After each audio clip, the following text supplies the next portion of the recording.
Programa Conexão começando e hoje para falar sobre Santa Rita de Cássia. Essa santa que nasceu em 1381, foi canonizada aproximadamente 600 anos depois, desde então muita história. Aqui em Rio Claro tem parte dela em uma capela que é dedicada especialmente. Nós vamos falar mais sobre esse assunto, mas antes queremos explicar um pouco de tudo isso, como começou. Justamente por isso nós trouxemos aqui o pároco da Paróquia do Imaculado Coração de Maria, Padre Antônio Carlos Delbu. Padre, muito obrigado por participar aqui com a gente, viu? Quando a gente fala em Santa Rita de Cássia, né, toda essa devoção envolvendo a santa, como começou tudo isso? Qual é essa história? Santa Rita é uma santa italiana, nasceu chamamos paese, né, num distrito de Cássia chamado Roccaporena. Os pais já de certa idade, ela é filha única e viveu lá em Roccaporena por 18 anos antes de casar. Os pais eram pessoas simples, analfabetos, mas pessoas de uma fé muito grande em Deus e devotos de Nossa Senhora. E transmitiram isso tudo para a filha. E ela, aos 18 anos, se casa. Mas ela não foi feliz no casamento. O marido era um homem violento, era um homem que bebia em demasia e brigava com facilidade. Foi uma época muito difícil. Santa Rita rezou a vida toda de casada pela conversão do marido. E só no final do período de casamento que ela conseguiu a conversão. Quando o marido já converteu-se, tiveram 2 filhos e um dia foi trabalhar e não voltou. Santa Rita já previu que alguma coisa errada tinha acontecido. Daí procuraram, só no dia seguinte o encontraram e ele foi assassinado, justamente para acerto de contas com quem ele tinha brigado no passado. Os filhos, jovem, queriam vingar a morte do pai. Daí Santa Rita pede a Deus a graça que os filhos dela não cometessem pecado mortal. E depois dá uma doença em um, morre. Em seguida, passado um tempo, a mesma doença em outro morre. Mas só que antes de morrer, Santa Rita conseguiu que os filhos também se convertessem, perdoassem o assassino do pai. E a gente pensa assim, né, para chegar ao ponto de uma mãe pedir a Deus para que tire a vida dos filhos. Ela queria isso. Ela pedia a Deus que eu prefiro que meus filhos morram antes que eles cometam pecado mortal. Então, uma mãe que queria que os filhos fizessem parte da vida de Deus. Essa que é a mãe, né? Que busca realmente o caminho certo. O caminho certo e o caminho bem maior dos filhos, né? Ela fica sozinha, viúva, né? Sem marido e sem filhos. Ela tenta entrar novamente no mosteiro lá das Agostinianas de Cássia, chamado Mosteiro de Santa Maria Madalena.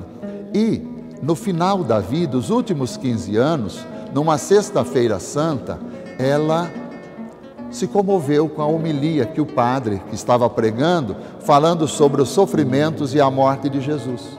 E ela pediu a Jesus a graça, que ela também pudesse participar daquele sofrimento. E ela recebeu então, na testa, um dos espinhos da cruz. Por isso que as imagens de Santa Rita, vocês podem sempre ver, tem uma marca aqui, um vermelho, que seria do sangue. E não somente a dor desse espinho, mas também o mau cheiro que isso causava. E as irmãs até foram reclamar que não dava para ficar morando perto de Santa Rita ou ficando perto dela. Então a madre pega a última cela, o último quarto, e lá ela vive, no final da vida. Pouco antes de morrer, uma parenta dela foi visitá-la. E ela pediu para essa parenta: olha, minha irmã, eu não sei agora falar o relacionamento, prima, uma parente dela. Falou: por favor, você faz um favor para mim? Vai lá na casa onde eu morava, na casa onde eu nasci, vai lá no jardim, pega uma rosa de lá, eu queria tanto uma rosa de lá. A senhora pensou, falou: meu Deus, ela está no fim da vida, já está variando. Vê se no inverno na Itália é rigoroso, vê se no inverno vai ter rosa. Mas ela falou: eu vou lá, não custa. E ela foi. E para espanto dela, uma rosa tão bonita no jardim, ela colhe e vai levar lá em Cássia. Isso é Roccaporena. Leva a Cássia, que é pertinho, né? Mais ou menos 10 minutos, tranquilo ali, a distância entre Roccaporena e Cássia. E ela leva a flor.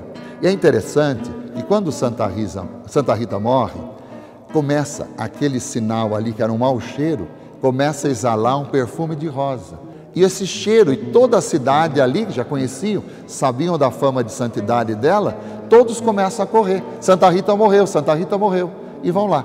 depois de vários dias, não foi enterrada no dia seguinte, fazem o sepultamento.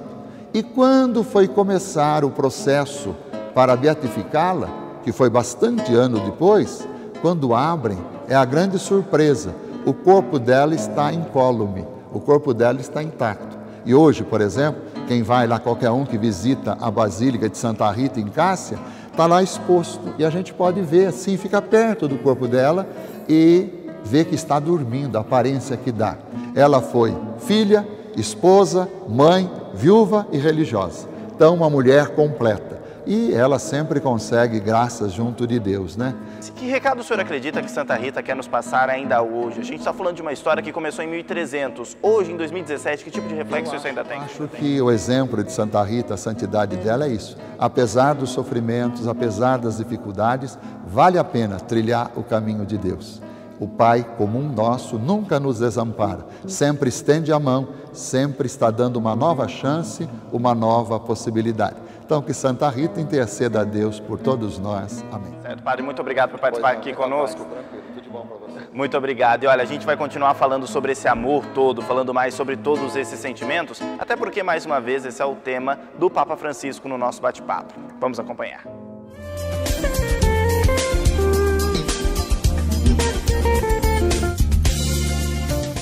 La Chiesa lo chiama il dolce ospite del cuore. E qui, ma in un cuore chiuso non può entrare. Ah, e dove si comprano le chiavi per aprire il cuore? No, è un dono anche quello. È un dono di Dio. E Signore, aprimi il cuore perché entri lo Spirito e mi faccia capire che Gesù è il Signore. Acabamos de ouvir as palavras do Santo Padre, o Papa, que faz uma reflexão sobre a acolhida do Espírito Santo em nossa vida. E de fato, a liturgia do tempo pascal, além de nos apresentar as dimensões do Cristo ressuscitado e fazer com que a gente busque vivenciar essas dimensões em nossa vida, alegria, solidariedade, testemunho, a vivência da fé, nós também somos colocados nessa dimensão, na segunda dimensão, que é nos preparar para acolher o Espírito Santo em nossa vida. Aliás, nós já recebemos o Espírito Santo quando nós fomos batizados, mas esse Espírito Santo é preciso que se desenvolva em ações, em moções espirituais, em ações neste mundo que aí está. E o Espírito Santo é aquele que nos permite mantermos na fidelidade do seguimento, das ações, das palavras de Jesus. Que possamos, nessa semana que antecede a festa de Pentecostes, fazermos essa profunda reflexão sobre o recepcionar o Espírito Santo em nossa vida. Esse é o nosso termômetro, essa é a nossa regra de perceber como nós estamos andando no mundo. É o Espírito defensor, uma graça, uma sensibilidade da parte de Deus que nos envia o seu Espírito e esse Espírito quer conduzir cada ser humano, quer conduzir o mundo. Vem Espírito Santo e renova a face da terra. Que o Senhor te abençoe tua casa, abençoe tua vida, tua família. Ele que é Pai, Filho e Espírito Santo. Amém. Realmente muito interessante a gente parar para refletir sobre tudo isso. Bom, no próximo bloco a gente continua aqui na Capela de Santa Rita, na cidade de Rio Claro, mais precisamente no bairro do Jardim Cervezão. Você vai entender toda a história dessa capela que tem mais de 4 décadas de existência. Muitas atividades acontecem por aqui e a gente quer contar, claro, todas para vocês. Fica com a gente, um rápido intervalo e voltamos já já.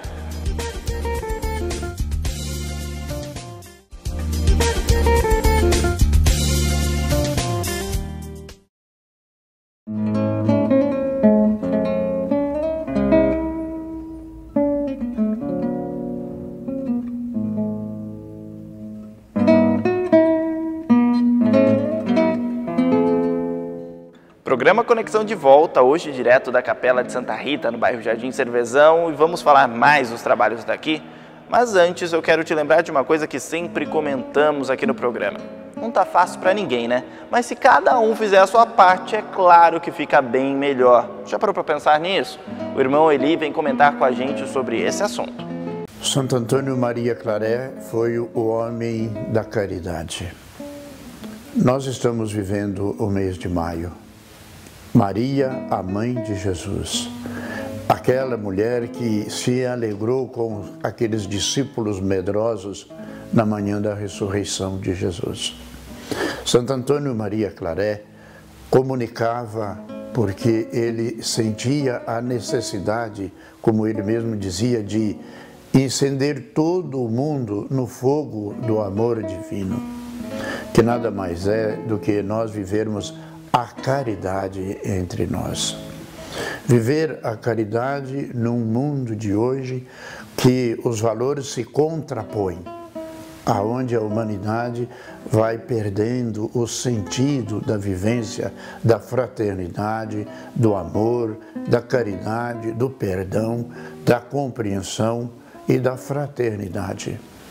Eu costumo dizer nas minhas falas por aí, nós vivemos num mundo com tantos meios de comunicação à nossa disposição.